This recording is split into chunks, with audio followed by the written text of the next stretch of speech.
তিনবারের নির্বাচিত সংসদ সদস্য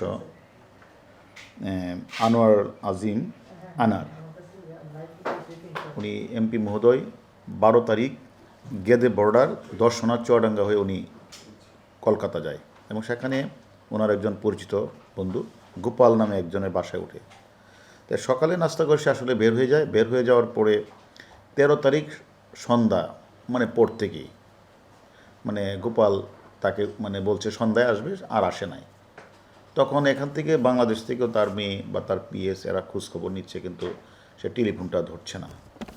এবং ওই টেলিফোন থেকে ওনার টেলিফোন থেকে যে হোয়াটসঅ্যাপে যে মেসেজগুলি আসতেছে যে আমি এখন দিল্লিতে আছি, এই আমার সাথে মুখের দেখা হবে, এইরকম মেসেজগুলিও তার পরিবার কিন্তু এটা বিশ্বাস করছে না।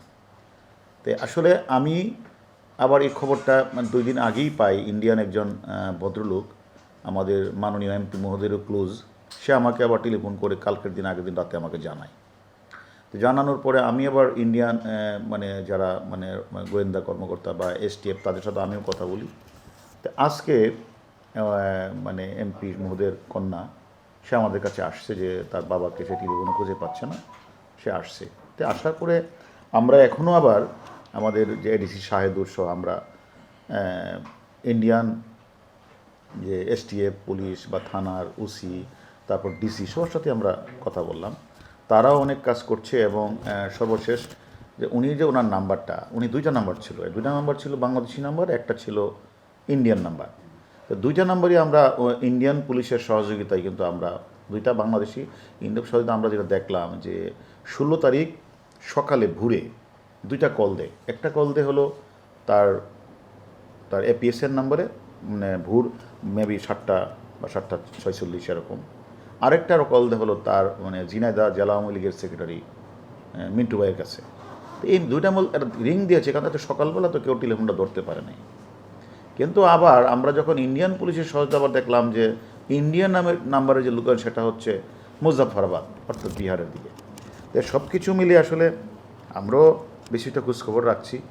আমরা ইন্ডিয়ানে বাংলাদেশে যারা আছে তাদের সাথে কথা বলছি, ইন্ডিয়ান পুলিশের সাথে কথা বলছি। ওনার পরিবারও আমাদের কাছে, ওনার মেয়ে আসছে, সে মেয়ে আমাদের সাথে কথা বলছে, সেও ইন্ডিয়া কালকে যাবে।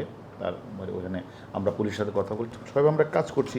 জিনিসটা অত্যন্ত আমরা গুরুত্ব দিয়েই আমরা আসলে বিষয় দেখছি যে আসলে অ্যাকচুয়ালি কী ঘটনাটা ঘটে। যেহেতু বাংলাদেশে না, ইন্ডিয়া, সেখানে আমরা প্রতিনিয়ত ইন্ডিয়ান পুলিশের সাথে এসটিএফের সাথে আমরা যোগাযোগ রাখছি।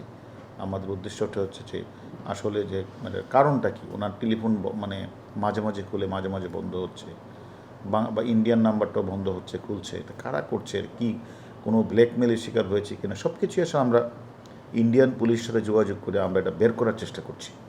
ধন্যবাদ। আপনারা প্রাথমিকভাবে কি সন্দেহ করছে, এটা কেন হতে পারে? বাংলাদেশের একজন এমপি ভারতে যাওয়ার পরে এই ঘটনা হওয়ার কারণ কি মনে করেন? আর উনি যে আসলে এটা তো আসলে টোটাল বিষয়টা তো আসলে উনি বাংলাদেশের 3বারের এমপি এবং উনি ওই বর্ডার দিয়ে আসলে গেদে বর্ডার অর্থাৎ দর্শনা চুয়াডাঙ্গা দিয়ে তো আসলে উনি যায়। উনি ওনার কানেও সমস্যা, উনি চিকিৎসার জন্যই গিয়েছেন এবং চিকিৎসাও করাবে। এবং যেখানে গিয়ে উঠেন গোপাল, সেখান থেকে আমরা আসলে তথ্যটা পেয়েছি যে সে তার ফ্যামিলি, তার মেয়ে এবং তার এপিএস আজকে আমাদের কাছে এসে এই কথাটি বললো যে এই অবস্থাটা এখন আমরা কি করতে পারি। এখন একটা যেহেতু ঘটনাটার স্থলটা ইন্ডিয়া, আমাদের কাজটা আমরা ইন্ডিয়ার পুলিশের সাথে আমরা প্রতিনিয়ত কথা বলছি। তা আমাদের বিভিন্ন নাম্বারগুলিতে আমরা চেক করছি কার কার সাথে যোগাযোগ করছে, সব কিছু আমরাও দেখছি এবং ইন্ডিয়ান পুলিশ যথেষ্ট সহযোগিতা করছে। আমরা যখন যে সময় ইন্ডিয়ান পুলিশ যে কোনো কর্মকর্তাকে রেঙ্গিয়েছে, তারা কিন্তু বিষয়টা এরা অত্যন্ত গুরুত্ব বিবেচনা করে তারা কিন্তু এটা খেয়াল রাখছেন।